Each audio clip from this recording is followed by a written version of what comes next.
Life has meaning. Life in its original state, in its purest state, before the mind tries to give it meaning, has meaning. The meaning of life is living. Meaning, it's alive.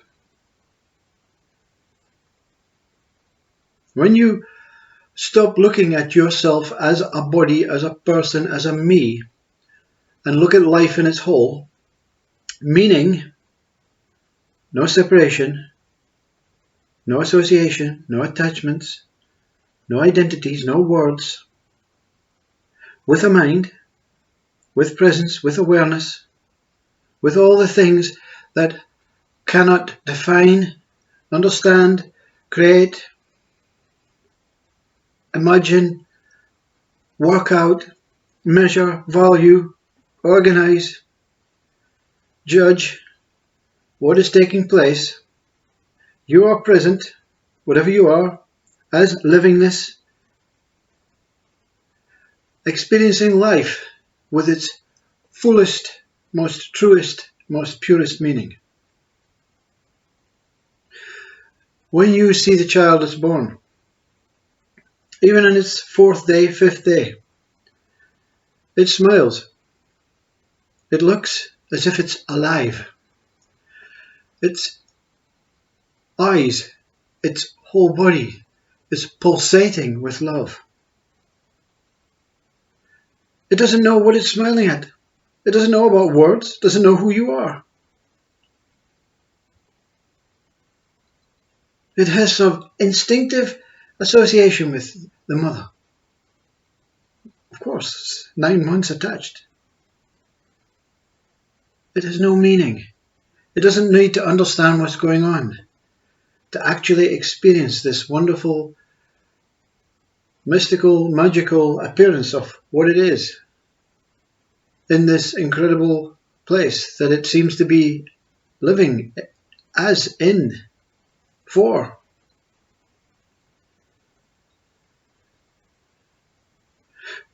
Of course, this is basic stuff. But we move on from that, you see. We move on from the basic stuff. We have to find meaning. So we've discovered unbelievable, unmistakable meaning. Whole, wholly complete as that child. And then we have to grow out of it to discover it again. Because that's the way it is. That's the way we do it. That's our human way. We have to accept that. Well, Christ didn't accept it. Buddha didn't accept it. Ramana didn't accept it. Papaji didn't accept it. Lao Tzu didn't accept it. Thousands of sages didn't accept it. The speaker didn't accept it. It's when you go through life trying to discover the meaning, using words, associations, ways, methods, practices, religion, spirituality, science, atheism, culture, language, you come up against every brick wall until your mind says, I've showed you all the meanings I can show you. I have showed you all the meanings that I can show you. What to do now? You have two choices. We can continue to explore through more external projects, external ways. I can take you to the whatever dimension you want to go to. I can take you all over the universe. I can take you, but you'll never find the meaning that you originally had. Or you can surrender and just return to the child and find the true meaning. You can follow in Christ's footsteps. You will not enter the kingdom of heaven until you become like the child. You think mind's expecting you to start sucking your thumb, wearing nappies? You remove meaning. You remove association. You remove attachments. And you still exist. And you still live. And you don't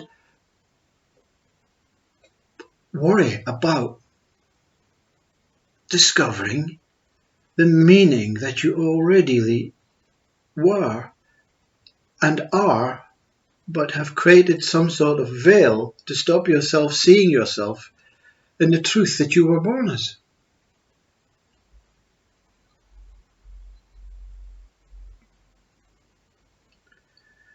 They say the children have to follow in the parents' footsteps.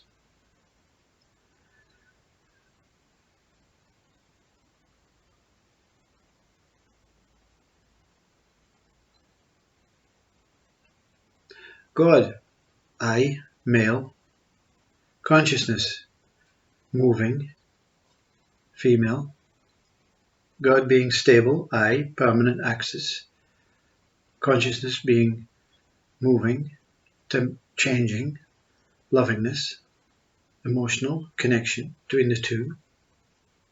Before God was born, before consciousness was born,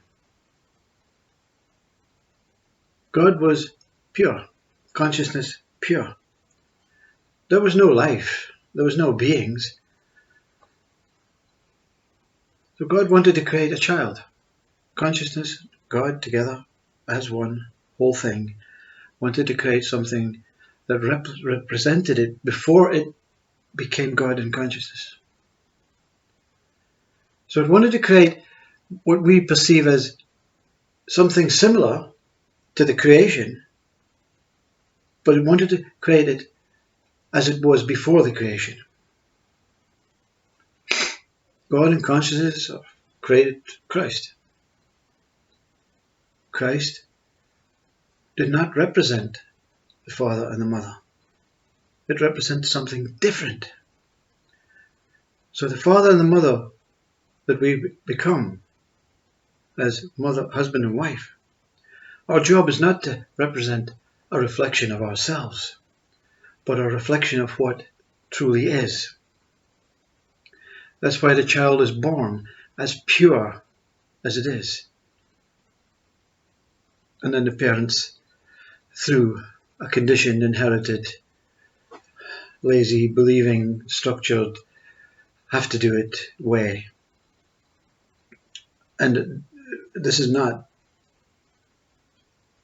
detrimental towards parents, because this parent was exactly the same.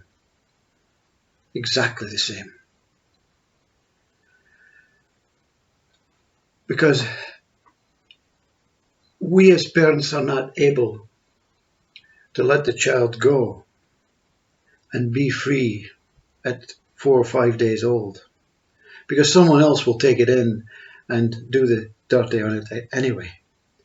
So the idea is for the child itself, through the parents' just presence, with total adoration for the child, but no egoistic, monetary, success, failure, divisionistic ways, just simply to try and be present and protect and make sure that the child is safe. The child should manage to overcome this ego, this educational, inherited, old, stale, past stuff on their own. And if they don't, they get the choice, like most who have discovered that their original childhood state later on in life, through a tap on the shoulder from consciousness and God, I and consciousness. I says, look, it's not what you think it to be. Consciousness says, yes, listen to your father, and I will move you in a specific way that will allow you to realize that you are that original creation, that you are not just another robot on the conveyor belt of ego. You have the opportunity, every child has the opportunity to overcome this world of associations, attachments, and meaning. The meanings that we try to discover through creation of words and ways and boundaries and culture and language are all past ways of trying to allow our children to just come with us in the conveyor belt. But you know what? At any time you can jump off. Allow your child to be free.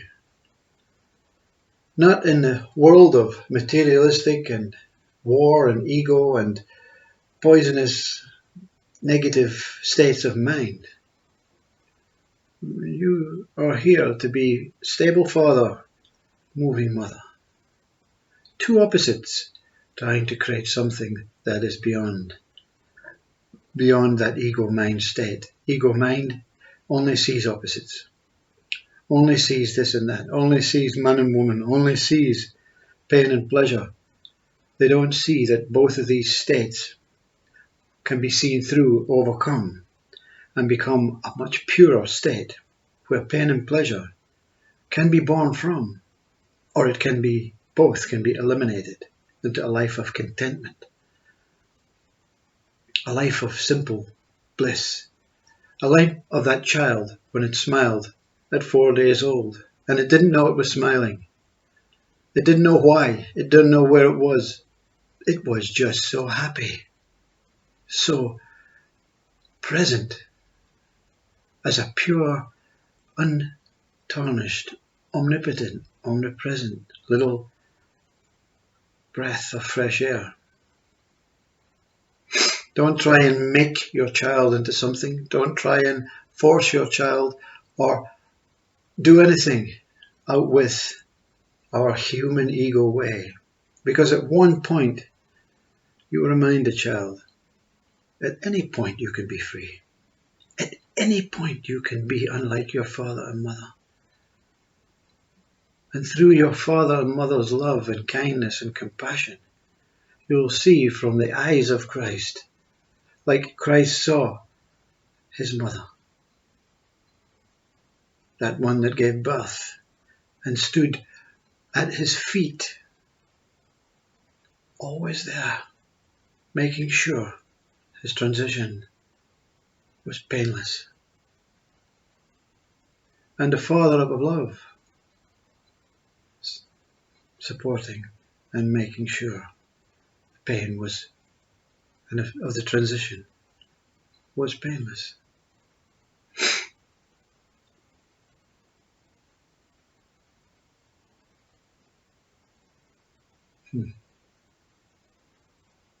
What foolishness. What parent thinks their child is anything better than their mother and father? No parent would dream of making their child think anything about anything other than when you want, when you get the call. Don't turn around and look at us. Go forth and meet that what you were always here as. And when you do, remember us, because we gave you life. But life was always life, with no meaning, more than just living itself, loving itself, being itself, as one whole self. Oh, namaste.